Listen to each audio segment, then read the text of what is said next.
Day 2 of Gen Con 2025 continues, and for the first time, I'm actually going to chat with my pal, Stephen Glicker of Roll for Combat, here at a convention. That's right.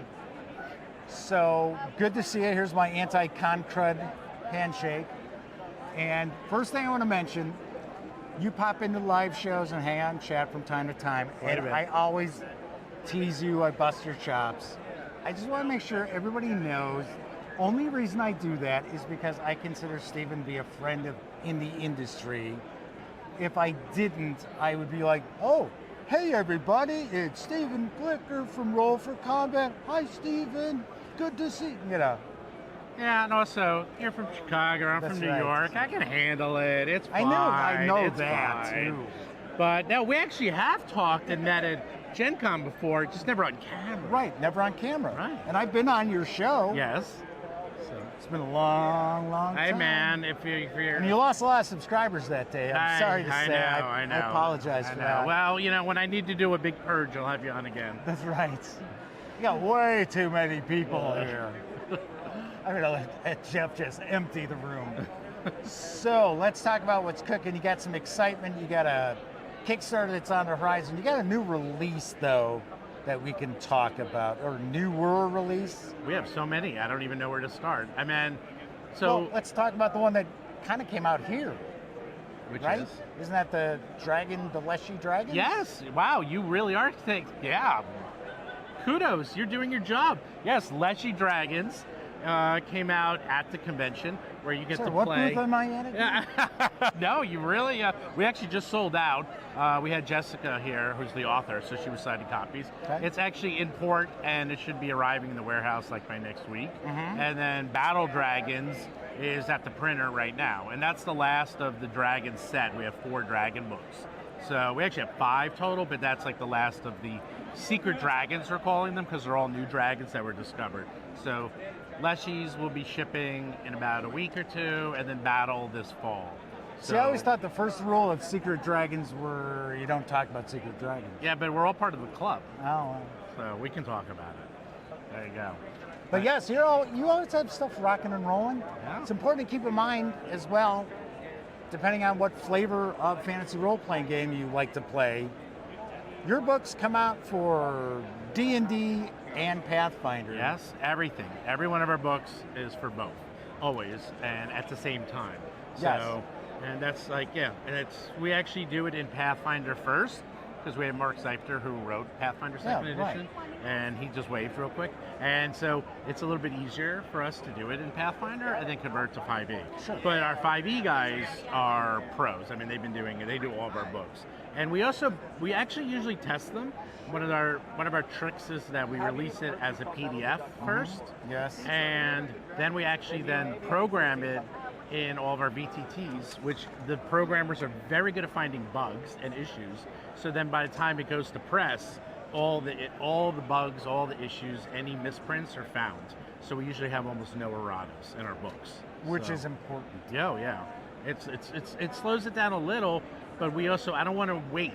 Like, I don't want to wait to have you get the PDF 6 months after I finished it to coordinate with the book. Right. I'd rather have it in your hands literally as we finish it. And there are some publishers out there that do release the PDF first, kind of as a quality control thing. Yeah. I don't have a real big beef with that. Some people get upset. It's getting a little bit more, especially now with like shipping issues, especially after COVID when things were really getting slow.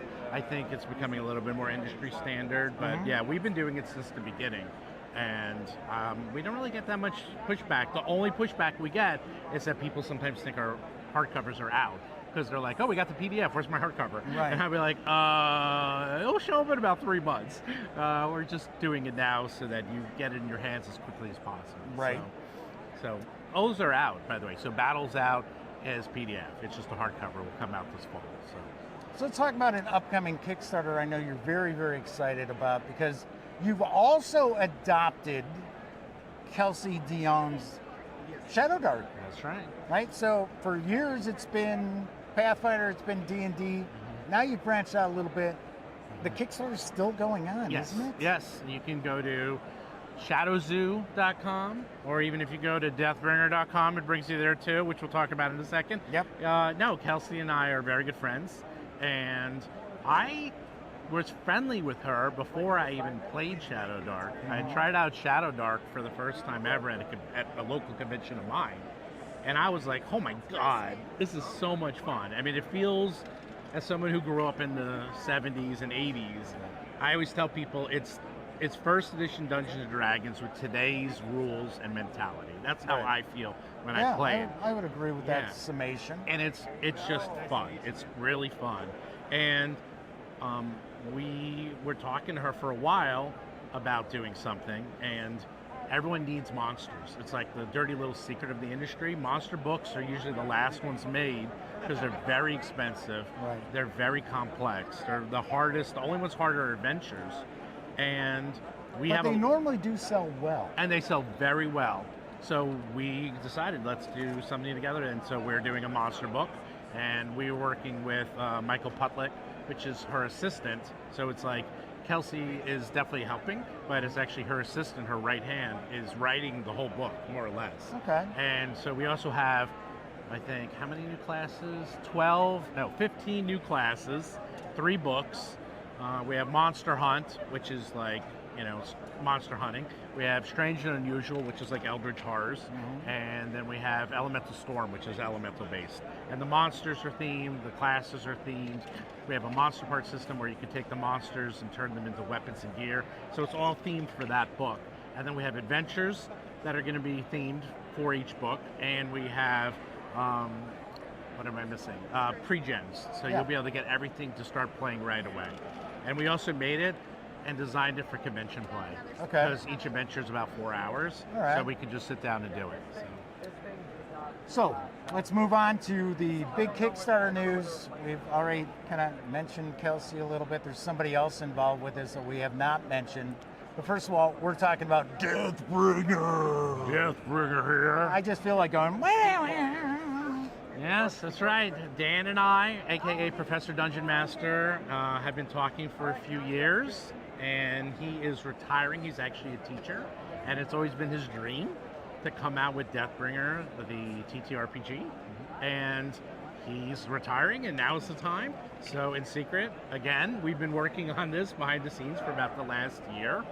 We actually did finish the game as a standalone game, but after a little bit of testing and looking at the rules and going through what it requires, we all felt that it would be better to be part of the Shadowdark universe and to actually add like another flavor to the Shadowdark universe. The thing that we've been saying is that Shadowdark, and Kelsey agrees, is that Shadowdark is kind of PG-13, and Deathbringer is going to be like Conan the Barbarian, not hard R, but it's kind of hard R. It's going to be an R rating, much darker, but not grim dark. A grittier experience. Gritty, right. So people are like, oh, there's enough grim dark. I'm like, no, this is actually going to be closer to traditional 80s heavy metal and Conan the Barbarian in terms of its heroic fantasy that's just very grisly.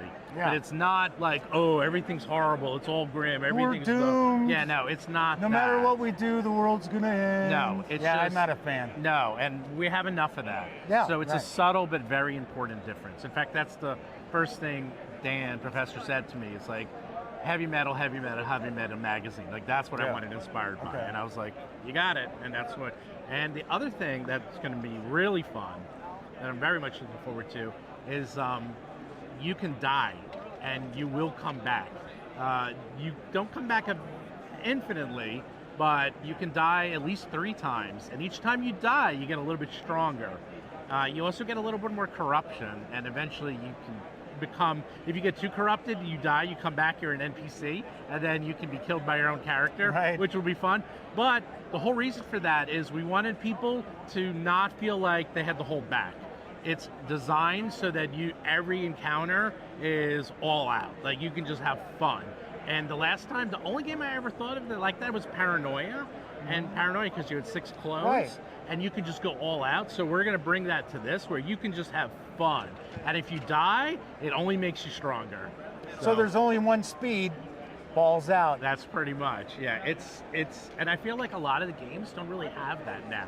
So we're gonna make sure it feels like it's gritty, it's Deathbringer, everyone's going 100% all the time. Right. They're just trying their hardest. If they die, just get up. If you die, shake it off and come back. So Right. same thing. So. Anything else you want to share with the audience, Stephen? Yeah, you can sign up at deathbringer.com. We are going to be doing the Kickstarter. It's scheduled now for April 2026. If you sign up and back the current Shadowdark Kickstarter at shadowzoo.com, you will automatically be entered into the playtest for Deathbringer, as well as we'll give you beta test rules and previews automatically. And that's something else. We're going to test this. We do a lot of testing at Roll for Combat. We're not going to just release it. Kelsey did a ton of testing for Shadowdark, and that's what made it so good. So we're going to do the same thing. We're going to make sure people test it, try it out, and we refine it so when it's actually released, it is like the game people want it to be. Nice. So. Stephen, so nice to actually get you on camera at a con. I know. Enjoy the show. Thank you, and good luck to all of you out there.